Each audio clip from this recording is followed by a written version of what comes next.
உங்க முதல் சம்பளம் வந்தது அக்கவுண்ட்ல பாக்குறீங்க 25,000 ரூபா.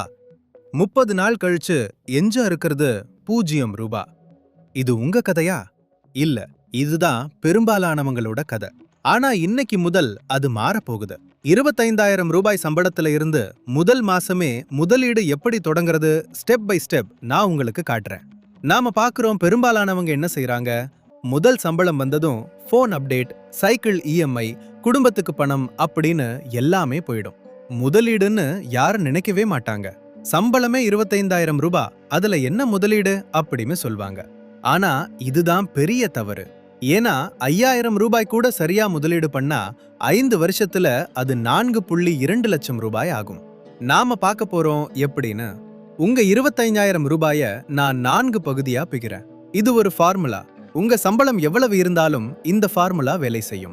1. 3,000 ரூபாய் எமர்ஜென்சி ஃபண்டுக்கு. 2. 5,000 ரூபாய் எஸ்ஐபிக்கு. 3. 2,000 ரூபாய் கோல்டு இடிஎஃப்க்கு. 4. 15,000 ரூபாய் உங்க செலவுக்கு. 15,000 ரூபாயில வாழ்றது கஷ்டமா இருக்கும்ல? ஆமா, முதல் 6 மாசம் கஷ்டம். ஆனா அந்த 6 மாசம் தான் உங்க முழு வாழ்க்கையையும் மாத்தும். ஒவ்வொன்னா விளக்குறேன். முதல் விஷயம், எமர்ஜென்சி ஃபண்ட் ஏன் தேவை? நினைச்சு பாருங்க.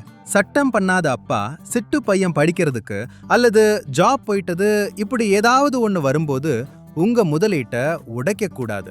அதுக்குத்தான் இந்த 3,000 ரூபாய். இந்த 3,000 ரூபாய ஒவ்வொரு மாசமும் சேர்த்து ஒரு சேவிங்ஸ் அக்கவுண்ட்ல வைக்கணும். இல்ல லிக்விட் மியூச்சுவல் ஃபண்ட்ல வைக்கணும். எஃப்டில வைக்காதீங்க, அவசரமா எடுக்க முடியாது.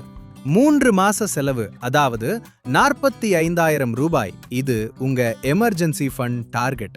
3,000 ரூபாய் மாசம் சேர்த்தா 15 மாசத்துல முடிஞ்சிடும். அப்புறம் இந்த 3,000 ரூபாய நீங்க எஸ்ஐபிக்கு திருப்பலாம். இப்போ முக்கியமானது, எஸ்ஐபில 5,000 ரூபாய் மாசா மாசம். எஸ்ஐபின்னா என்ன? Systematic investment plan. ஒவ்வொரு மாசமும் ஒரு குறிப்பிட்ட தொகைய மியூச்சுவல் ஃபண்ட்ல முதலீடு பண்றது. சந்தை ஏறினாலும் இறங்கினாலும் நீங்க மாசம் 5,000 ரூபாய் போடுறது நிறுத்தக்கூடாது. இதுதான் எஸ்ஐபியோட சக்தி. இப்போ ரியல் எண்கள் பார்க்க போறோம். 5,000 ரூபாய் மாசம் எஸ்ஐபி 12% ஆவரேஜ் ரிட்டர்ன் வச்சுக்கிட்டா ஒரு வருஷம் 64,000 ரூபாய். 3 வருஷம் 2.15 லட்சம் ரூபாய். 5 வருஷம் 4.12 லட்சம் ரூபாய். 10 வருஷம் 11.6 லட்சம் ரூபாய். 10 வருஷம் நீங்க மொத்தமா போட்டது 6 லட்சம் ரூபாய் தான். ஆனா கிடைச்சது 11.6 லட்சம் ரூபாய். 5.6 லட்சம் ரூபாய். இது உங்க பணம் இல்லை, கம்பவுண்ட் இன்ட்ரெஸ்ட் கொடுத்த பணம். ஆனா எந்த மியூச்சுவல் ஃபண்ட்ல போடணும்? இதுதான் பெரிய குழப்பம். நான் 3 சொல்றேன், நீங்க ஒன்ன தேர்வு பண்ணுங்க. 1. Nifty 50 index fund. இந்தியாவோட டாப் 50 கம்பெனில முதலீடு. குறைஞ்ச ரிஸ்க், நல்ல ரிட்டர்ன். இது பிகினர்ஸ்க்கு நம்பர் 1.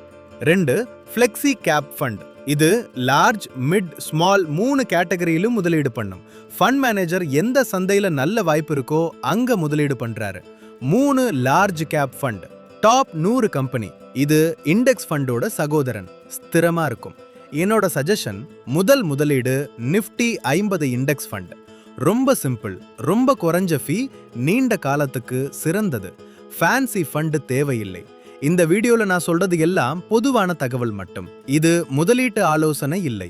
உங்க நிதி நிலைமை, வருமானம், ரிஸ்க் திறன் உங்களுக்கே தனிப்பட்டது. முதலீடு செய்யும் முன்னாலே ஒரு செபி பதிவு செய்யப்பட்ட முதலீட்டு ஆலோசகர்கிட்ட கண்டிப்பா பேசுங்க. முதலீட்டுல ரிஸ்க் இருக்கு, உங்க முடிவு உங்க பொறுப்பு. ஆனா இங்க பெரும்பாலவங்க செய்யற 3 தவறு இது உங்களுக்கு தெரியணும். தவறு 1, எஸ்ஐபி தொடங்கிட்டு சந்தை இறங்கும் போது நிறுத்திடுறது. இது மிகப்பெரிய தவறு. சந்தை இறங்கும் போதுதான் அதிக யூனிட் கிடைக்கும், அதுக்கு தான் எஸ்ஐபி. தவறு 2, ஒரே செக்டார்ல முதலீடு பண்றது. ஐடி ஃபண்ட், பேங்கிங் ஃபண்ட், இப்படி ஒண்ணு. நாளைக்கு அந்த செக்டார் லாஸ் ஆச்சுன்னா உங்க முழு பணமும் போயிடும். டைவர்சிஃபை பண்ணுங்க. தவறு 3, ரெகுலர் பிளான்ல வாங்குறது. க்ரோ, பேடிஎம் மணி மூலமா வாங்கினா அது ரெகுலர் பிளான். உங்க ரிட்டர்ன்ல 1% கமிஷன் போயிடும். 30 வருஷம் போனா இந்த 1% 3.5 கோடி ரூபாய் போயிடும். டைரக்ட் பிளான்ல வாங்குங்க, அதுக்கு ஜீரோதா காயின் பயன்படுத்துங்க. 3. 2,000 ரூபாய் கோல்டு இடிஎஃப். தங்கம் 1 கிராம் 15,707 ரூபாய். தங்கம் நீண்ட காலத்துல விலைவாசியை விட ஓடுது. அதாவது விலைவாசி 6% ஏறினா தங்கம் 8 முதல் 9% ஏறும். ஆனா நகை வாங்க போறீங்கன்னா காத்துருங்க. மேக்கிங் சார்ஜ், லாக்கர் சார்ஜ், விற்கும்போது நஷ்டம் முதலீட்டுக்கு தவறான தேர்வு. 2000 ரூபாய்க்கு கோல்டு ETF வாங்கலாம். இது பிசிக்கல் கோல்டு இல்ல, ஸ்டாக் எக்ஸ்சேஞ்சில் வாங்குற டிஜிட்டல் கோல்டு. மேக்கிங் சார்ஜ் இல்ல, லாக்கர் இல்ல, எப்பவும் விற்கலாம். இன்னும் நல்லது சாவீரின் கோல்டு பாண்ட். அரசு கொடுக்கும் 2.5% வட்டி பிளஸ் தங்கம் ஏறினா லாபம். ஆனா இது ஒவ்வொரு மாசமும் கிடைக்காது, அரசு ரிலீஸ் பண்ணும்போது மட்டும் வாங்கலாம். அப்போ வாங்குங்க. மத்த நேரம் கோல்டு ETF. இப்போ முழு பிக்சர் பார்க்கிறோம். உங்க மாச முதலீடு 10,000 ரூபாய், 5,000 ரூபாய், SIB பிளஸ் 3,000 ரூபாய் எமர்ஜென்சி பிளஸ் 2,000 ரூபாய் கோல்டு ETF.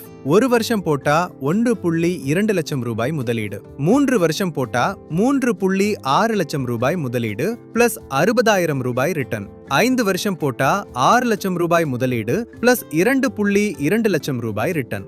5 வருஷத்துல உங்க 2.2 லட்சம் ரூபாய். மத்தது 2.2 லட்சம் ரூபாய் உங்க பணம் வேலை செஞ்சு சம்பாதிச்சது. இது மேஜிக் இல்ல, இது கம்பவுண்ட் இன்ட்ரெஸ்ட். ஆனா இது வேலை செய்ய நீங்க தொடங்கணும் இன்னைக்கே. இவ்வளவு பேசுன, ஆனா இதை விட முக்கியமான ஒரு விஷயம் இருக்கு. கன்சிஸ்டன்சி, தொடர்ச்சி. ஜனவரில 5,000 ரூபாய் போட்டு பிப்ரவரியில சந்தை இறங்குச்சுன்னு நிறுத்திட்டீங்கன்னா இது எல்லாம் வேலை செய்யாது. 2008ல சந்தை 50% இறங்குச்சு. அப்போ SIB நிறுத்தினவங்க இன்னும் இழப்புல இருக்காங்க. ஆனா தொடர்ந்தவங்க 2014க்கு மேல 1 கோடி ரூபாய் ஆயிருக்கும். ஒரே வித்தியாசம், கன்சிஸ்டன்சி. சரி, சும்மா பார்த்துட்டு போயிடாதீங்க. இந்த வீடியோவை உங்க நண்பருக்கும் ஷேர் பண்ணுங்க. முதல் சம்பளம் வாங்குறவங்க இந்த தகவல் தெரியாம இருக்கும். கமெண்ட்ல சொல்லுங்க, நீங்க எந்த முதலீட்டை முதல்ல தொடங்க போறீங்கன்னு. SIBயா, கோல்டு ETFஆ? நான் பதில் சொல்றேன். டேட்டா, தெளிவு, ஹைப் இல்ல செல்வம் கட்டு சேனலுக்கு சப்ஸ்கிரைப் பண்ணுங்க.